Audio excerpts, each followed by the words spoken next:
Welcome back to Hannity. It is the movie that has taken America by storm. Clint Eastwood's American Sniper, smashing box office records and is shining a light on a true American hero, Chris Kyle. Take a look. The Marines, they don't get the training we do. Half these guys were civilians 6 months ago. Well, let's coach him up. I'll show him how team guys do it. I'll lead the unit on the street. No, we can't do that. We need you on Overwatch. Come on, if I'm on the street, Mark, I can... House to house is the deadliest job here, man. You got some sort of savior complex?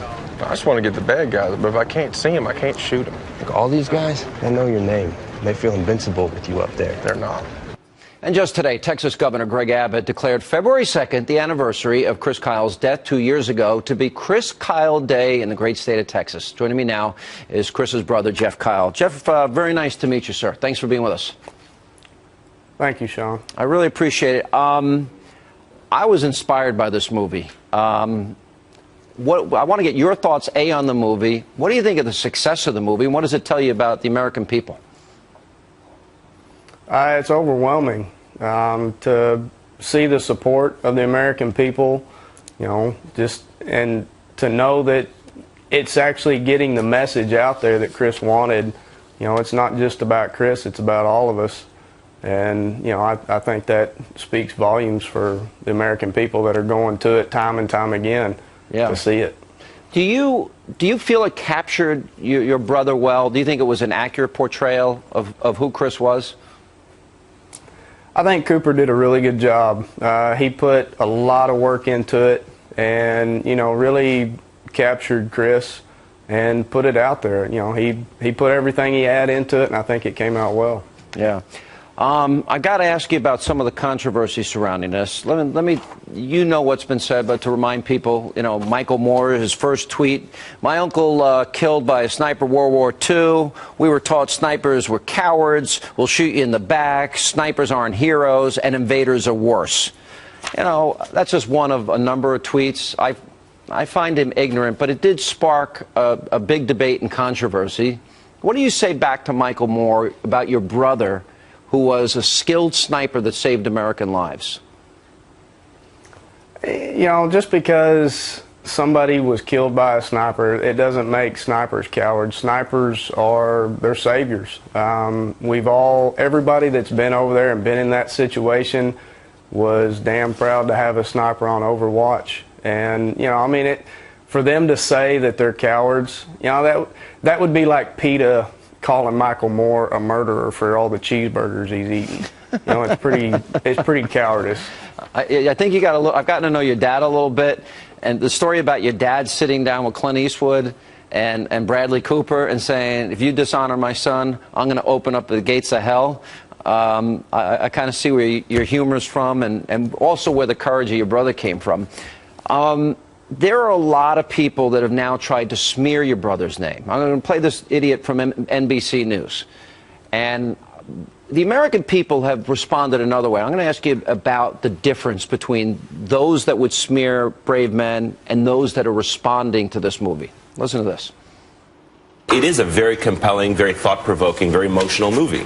But when you juxtapose it with the real Chris Kyle and the story and what has emerged about what kind of personality he was, in his own words, very far from talking about the stories when he was back home in Texas, which may not have been true. Is that what you're talking about? A lot of stories about when he was back home in Texas, a lot of his own personal opinions about what he was doing in Iraq, how he viewed Iraqis, some of what people have described as his racist tendencies towards Iraqis and Muslims as he was going on some of these, you know, killing sprees in Iraq on assignment. Is it hard? Your brother did 4 tours of duty.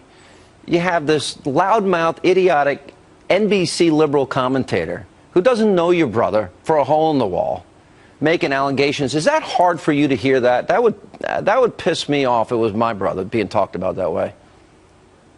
Oh, it definitely pisses me off. I mean, it pisses all of us off. You know, whether he was blood brother or not, everybody that served with him and everybody that knew Chris, you know, they know it's not true. So they can run their mouth. You know, they're going to be cowards. They're not going to say it to anybody's face. They're going to hide behind a camera and do it online. So, you know, I mean, they're not even worth, you know, getting all riled up about. You know, they're you haven't really paid much attention, no matter who it is. In other words, none of this has bothered you. What the Hollywood left thinks, you don't care. What is it then? Then when you look, go ahead. You know, I mean, I hear it all and I see it all, but, you know, I mean, like everybody knows, they're idiots. All of us that have been in that situation and all of us that knew Chris and lived with Chris, you know, we know how he is. So we know the true story, and we know those people out there are just idiots. So, you know, and then you've got this record-breaking response. By the way, your dad sent me a sweatshirt with your brother's name on it. Then you got everyone asked me about it when I'm wearing it. Where'd you get that? Where'd you get? I want one. I want one. The American people responding this way?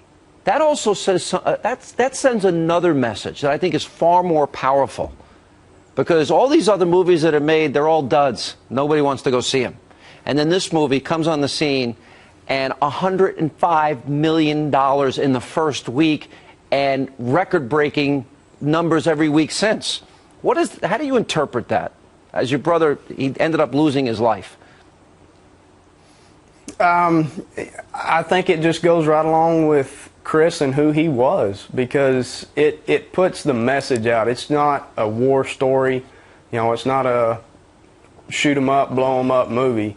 It's a story about a soldier in combat, whether it's on the battlefield or off. He's still in combat.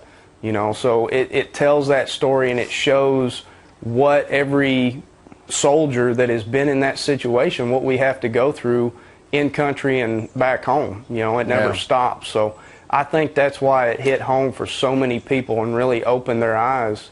You know, not just because it was Chris, but because they could put, you know, mothers and fathers could put their son in that situation and kind of see what their child went through over there, and then how they dealt with it when they came home. And it answered a lot of questions for them about why they act the way they do when they do come home. All right, Jeff, good to talk to you. It's been great to know your dad, and Taya, great family. All the best to you. Thanks for being with us. Thank you, Sean.